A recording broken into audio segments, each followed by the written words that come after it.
So my martial arts journey began when I was 12, going into 13, and based out of the need to meet or destroy personal insecurities, I decided to try this thing called wrestling. So I went to a week-long wrestling camp before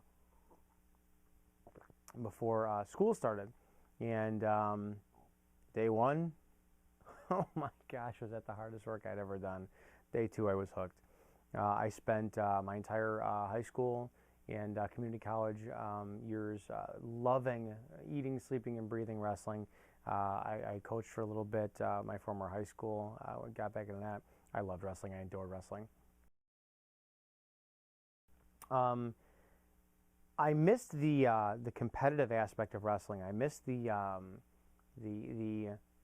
real emotional satisfaction of the work ethic behind wrestling. And I think unless you were a wrestler to some degree, the really the pain, it's an emotional pain that you go through trying to perfect yourself over and over and over again. It doesn't matter if you're trying to face someone else. Wrestling is very much a battle of yourself, and through wrestling I learned that my ultimate battles, no matter what I did in life, I was the only one who was responsible for my success or failure. More so failure.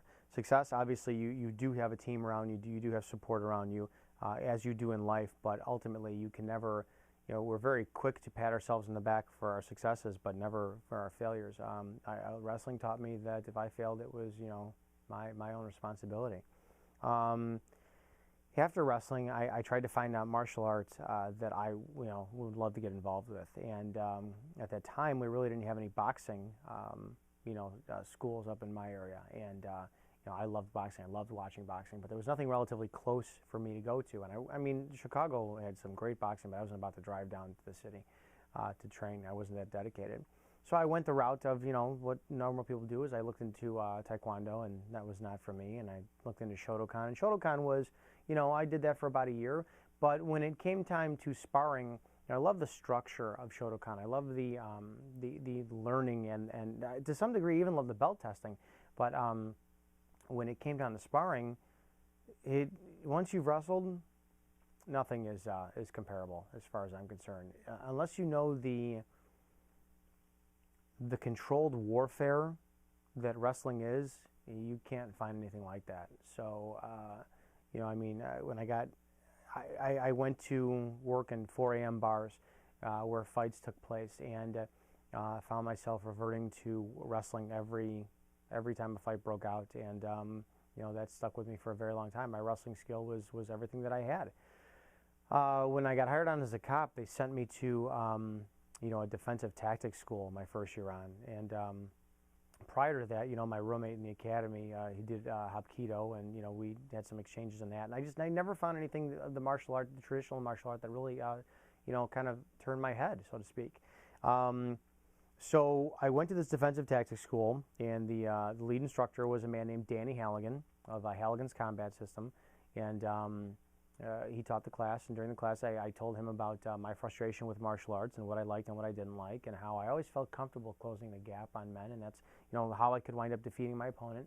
And very humbly, Danny looked at me and said, well, close the gap on me, go ahead and attack me. And I said, okay, see what happens on this. And I went to shoot in. Then I went to shoot in, and I went to shoot in, and every time I shot in for a takedown, and I got hit. What blew me away is every time I went to go shoot in a takedown, Danny never backed up. He advanced in on me, and he hit me. I must have gotten hit left and right, and boom, boom, boom, boom, boom, and I'm going, what is this? And every time I would shoot 2-3 times in a row, Danny would attack me 2-3 times in a row, and then some. And I finally looked at him, and I said, what do you do? What is this? And he said, this is Wing Chun Kung Fu. And I said, can I have your number? So Danny would come out, once every 8 weeks. He would make the trip from Iowa out to train us here, and we would get together, and we would all train for about 3 hours on a Saturday, and then after that, we would spend the rest of the time, going over what we learned over and over and over again. I must have done the first form, Silam Dao, thousands of times. I mean, for me, I would do it 3 times in the morning, 3 times at night, religiously. And anytime I did it during the day, I would sit in my squad car, and I would find myself, going through the motions of the form, over, and I would do all these little drills trying to get my hands right in the form of sensitivity, or just be relaxed, and even play with my foot on the steering wheel. I'd do all that stuff. I was obsessed with Wing Chun. Like Bruce Lee, he says that he was directly under Ip Man, but Wang Sheng Liang was his teacher. Dan, my older Kung Fu brother Dan, was my Wing Chun teacher. And it was through Dan and his patience with me. He had been doing Wing Chun for about 4 years before I was, and he painstakingly took the time to meet with me and listen to my questions and talk to me. And he really, literally mentored and older brothered me in the system. And he's the one who taught me about the concepts of Wing Chun and how they apply to life. And it was through Dan, his teachings and the examples he set about how he brought those concepts into his own life that made me go, this is Wing Chun. And Dan really made me fall in love with Wing Chun. And it was because of him that I know that I loved Wing Chun, but it was because of him that I saw this is the art that I wanted to go through. So he's somebody. Danny Halligan was my first Sifu, but Dan, my older Kung Fu brother, was my first teacher. So after Danny couldn't come out anymore, and Danny had left, and Danny informed us that we weren't going to be training underneath him anymore, and that was extremely heartbreaking.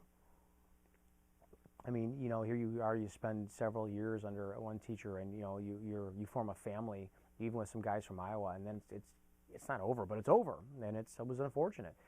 So Dan and I went to go look for another teacher, and we found a man named Phil Nearing. And I remember calling Phil, because we had to set up interviews with him, phone interviews first, and then go to his studio and train and meet him. And I was nervous, because for several years I had only known one teacher, and I was like, oh my gosh, this is a new guy. So on the phone with him, I remember talking to him and telling him my story, and he was very kind, very receptive to everything I had to say. And he invited me down to his studio, and I went there, knocked on the door, opened the door. Immediately, the first thing I knew was presence. It was the first thing I noticed about the difference between Phil and Danny. Danny's a fun guy, laughs all the time. He's my height. He's very, very welcoming and very, very warm. And the first thing you notice about Phil is presence. Phil's about 6'3", gray hair, very regal looking. And if Phil is anything, Phil is very charismatic. After listening to him, sitting and watching him and looking at the skill set, I asked Phil if I could be his student. And I was accepted to his school, and I spent several years under Phil as both a private student and a class student. The one thing that Phil, that I will always give him credit for, was what he was able to bring out in me. And I say that my time spent under Phil was very, very much like being in the military, but not in the way that people would think.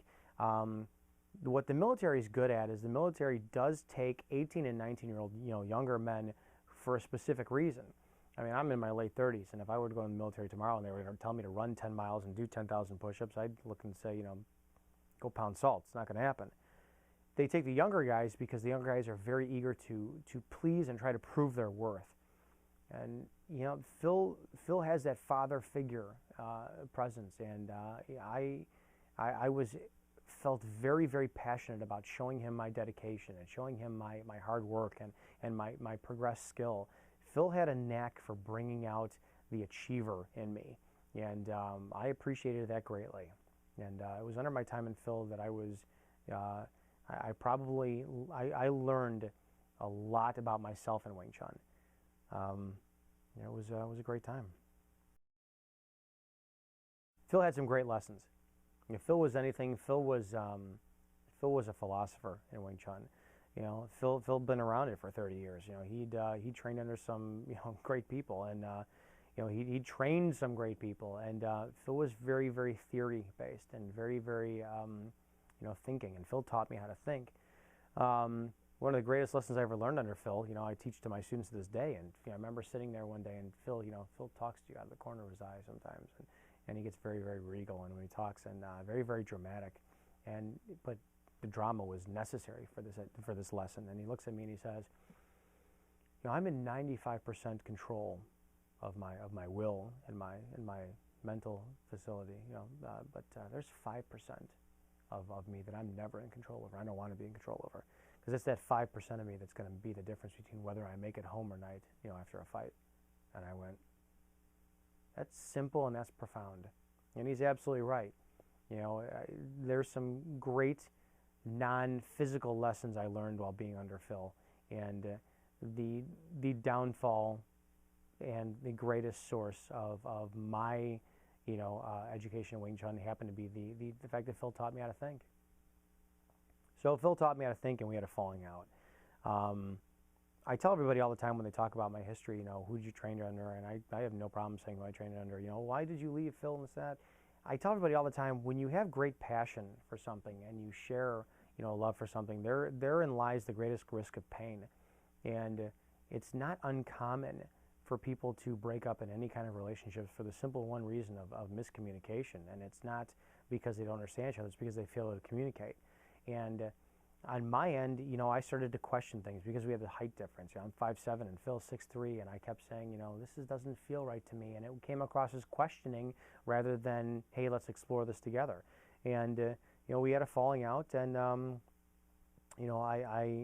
don't regret the falling out, and I don't think that people approach falling out the right way. They look and say, well, you spent your time under so and so, and it was time for you to mature and move on. I don't think that's the case. I think that a falling out is literally the product of two people caring very much about a common denominator, and the inability, not out of want, but the inability of trying to express ideas and not seeing eye to eye, and that creates a falling out. So it was a painful task. I did wind up leaving, and but I look back with the fondest of memories. So it was about 5 months after I left Phil, I get an email from this guy. His name is Syed Ahmad, and he contacts me on Facebook. And at that time, I was filming women's self-defense videos. And Syed's sister had seen some of my videos, and she had emailed him and said, you might want to check this guy out. He does what you do. So Syed sends me this email. I'm Syed Ahmad. I see that you teach Wing Chun, and you do Wing Chun, and I teach Wing Chun. I do Wing Chun, and if you're ever in for talking, please give me a call. And at first I was a little bit taken aback, because I'm like, well, I was under the impression that all of us in the Wing Chun community don't like each other. None of us talk to each other. None of us, bridge the gap between each other. It's like, okay, this is interesting. So I called him, and I was a little bit guarded at the time, and wow, he was a gentleman. He was a gentleman and a half, and I couldn't believe it. And we were talking, and he had such a wisdom about him that he was able to, without asking, draw out of me my Wing Chun journey from Danny to Phil to talking to him. And he, not once during the conversation, listening to me talk, did he say, well, you're wrong about this, or I'm right about this. And I was really kind of impressed by him. So I asked him, I said, would you be up for a meeting? And he agreed. So within the week we met, and I asked him, I said, would you critique my skill? And we did. And it took all of 30 seconds for him to look at me when I made up in my mind, I need to ask this man to be my teacher.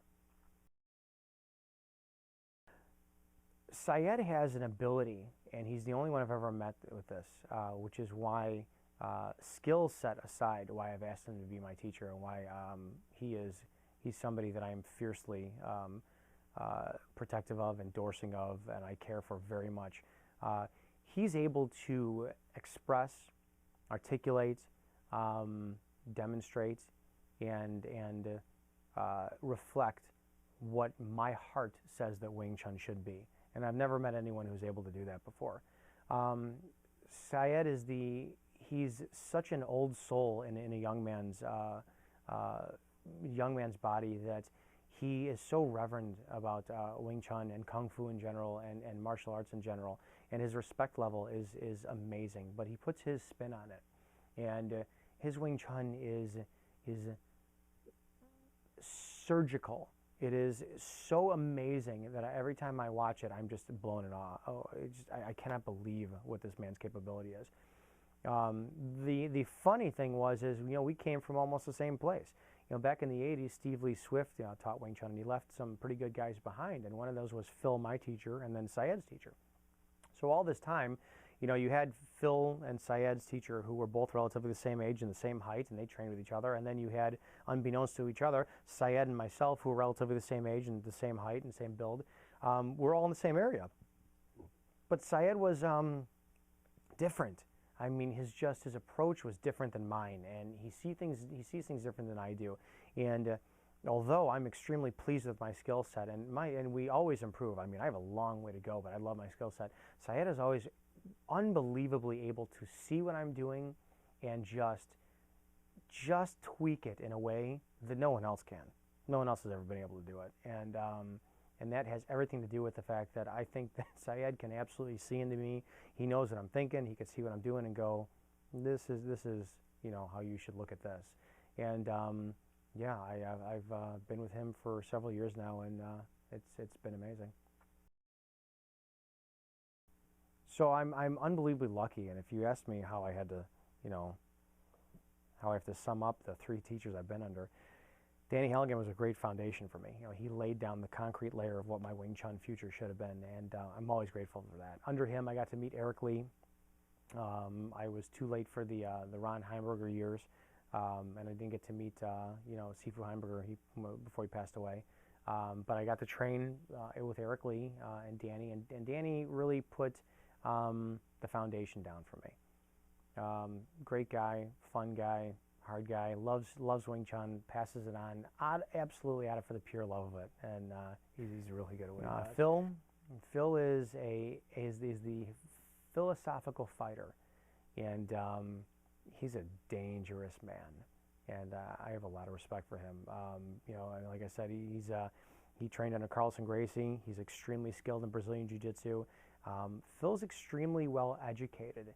His background, he's got a background in music, and he fights like a classical sheet of music is the best way to describe it. His skill is very, very, very musical in the fact that it's composed, you know, the way he acts, and it's the ability for, you know, Phil, he teaches very methodical, he teaches very, very old school. He demands a lot of you know, personal reflection without even knowing it. I don't think he even realizes he does that. He makes his students think, and I think it's one of his greatest skills. Syed is warfare that is on the brink. I've never met anybody who personifies devastation and destruction and absolute, just the epitome of what hell should be in a fight. That's Syed's Wing Chun, and it's behind just a crate, you know, and it's got these real paper thin wall, and the beast that's behind it doesn't know that the wall is this paper thin, and at any time it could just burst right through it and unleash. That's Syed's Wing Chun. At any time he chooses to, he unleashes that. It's just death. But at the same point in time, too, it's the most beautiful thing you've ever seen. The man has an appreciation and an adoration for Kung Fu and fighting in general that it's unbelievably unique. So I've been, in my opinion, Syed, again, too, he expresses what Wing Chun to me is. I've had the great fortune, too, to talking to some other guys in the area. You know, I mean, after a while, I started, you know, kind of reaching out to emails and phone calls to other Wing Chun guys in the area, and I've had the amazing pleasure, and it really is a pleasure, and it's an honor. I have a great dialogue with Matt Johnson. Matt Johnson is directly under Ip Ching, and you know, he's somebody who will take my phone call, and he'll spend 2 hours on the phone with me, and he'll talk and he'll listen, and I'll hang up the phone and I'll go, oh wow, I didn't realize that. He's right. I thought about this way. He expresses it this way. You know, there's so many great guys in the Chicago area that I wish to God I could call them all Sifu, but you know, you just can't do it that way. But Matt is somebody that I learn from every single time I get off the phone with him. And again, like I said, what a great man to, you know, not have me as a student per se, but he still takes the time to speak to me and talk to me. And literally, I'm sure he knows he's doing it, but he's teaching me at the same time. So there's some great guys out there that I've had the privilege of getting to know over these last several years in my Wing Chun journey. So my Wing Chun now, one of my biggest passions for Wing Chun is how it applies in law enforcement. Um, I remember when I got hired in 2001. I sat down at the table with my lieutenant at the time, was a sergeant at the time, and my deputy chief. And they asked me a simple question. If hired, do you think that you'll be able to protect yourself? Having that background, that wrestling background, I answered with yeah, without a doubt, without a question. The town I worked in, I worked up in Lake County, and we were sandwiched in between, Milwaukee and then Chicago, and all the element that was undesired from there moved up to the Lake County area. And we went hands-on every single day. It was amazing. And wrestling helped, sure, but it really wasn't that practical when you thought about going down on the ground. Plus, I was getting a little bit older. I say this all the time, and I'm extremely opinionated on it. Based on the job itself, with extreme few exceptions, unless you were a cop, you have no business teaching law enforcement. I was a cop for 8 years, and it's very hard to articulate to get people to understand what it's like to be stuck in a box all day long. You drive around, you get out of the car for some of the worst reasons on the planet, and whatever personal problem you're dwelling on residually still hangs around your head. Then you got to go hands-on with somebody, and everyone's got a camera in their hands. And the word liability is pounding through your head over and over and over again. And no matter what they taught you in the academy, you go from 0 to red, you do whatever you have to do to eliminate that threat. But even if you do your job, they're going to take your house and your pension from you if you do it the wrong way anyways. I mean, that's not a job that a civilian should be teaching law enforcement. One of my stories I tell all the time is myself and one of my coworkers, pulled up on a call of a guy running around his car in the middle of the street. It was 4 o'clock in the afternoon. He was in the southbound lane on Route 83, and all these cars were backed up north and southbound, and this guy's running around like crazy, yelling, and we got to go stop him. And his wife is looking at us saying, no, he's just having an attack, having a panic attack, this and that. Long and the short of the story is we found out the guy had, emotional issues. He was disturbed. So we go to try and talk to him, and he comes running at me, and then, Ken cuts him off, and we take him down on the ground. Now the guy's fighting with us, and he starts screaming, don't kill me, don't kill me, don't kill me. So the public's all hearing this. Now we're trying to handcuff him, not only for our safety, but for his safety, because we have no idea what's going on. And the woman's hovering over us, and she's yelling at us, don't handcuff him. So now I got to deal with her. We got to fight with him, blah, blah, blah. In the academy, they absolutely teach us that, in that circumstance, you have every legal right to break that person's hands, to get him in handcuffs if you deem necessary. But based on the circumstance, based on all the eyeballs looking around us, we lightened up. And it took us a while to get that guy in handcuffs, and I've regretted it ever since. It's like my job was to get him in handcuffs to protect my safety, to protect my partner's safety, and then his safety. But that's how cops, a lot of us think, is the fact that, you're worried. Is somebody taping me? Guys screaming, don't kill me, but you can't explain to the person that's, 20 feet away from you that you're not doing anything to them.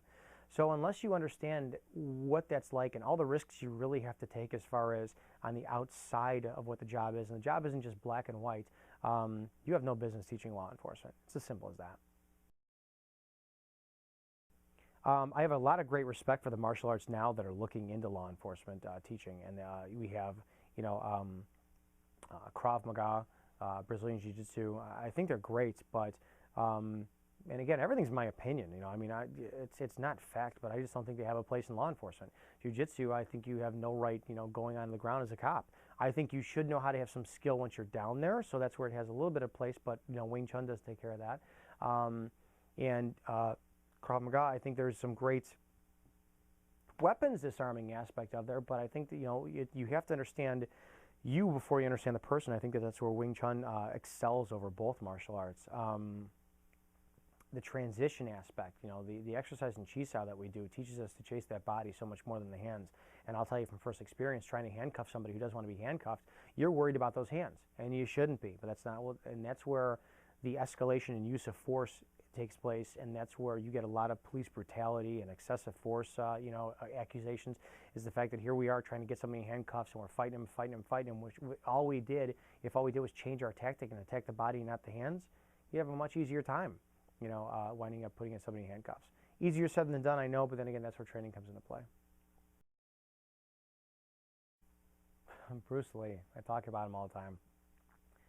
So when I was younger, Bruce Lee was not my hero. I was really never a fan of any of the Bruce Lee movies. I never watched them. I mean, there was just no connection. I remember one of the funniest things I ever saw. I was watching with my dad. We watched a Bruce Lee movie dubbed in Spanish. That was, I must have been about 10 years old at the time. I was laughing my butt off. But the one guy I could identify with, because I was Italian, was Rocky Balboa. I loved, the Rocky movies. Absolutely loved them. I mean, that was my hero when I was a kid. That was my inspiration for getting in any kind of combat was, Rocky Balboa and those stories. That was the route I took on that.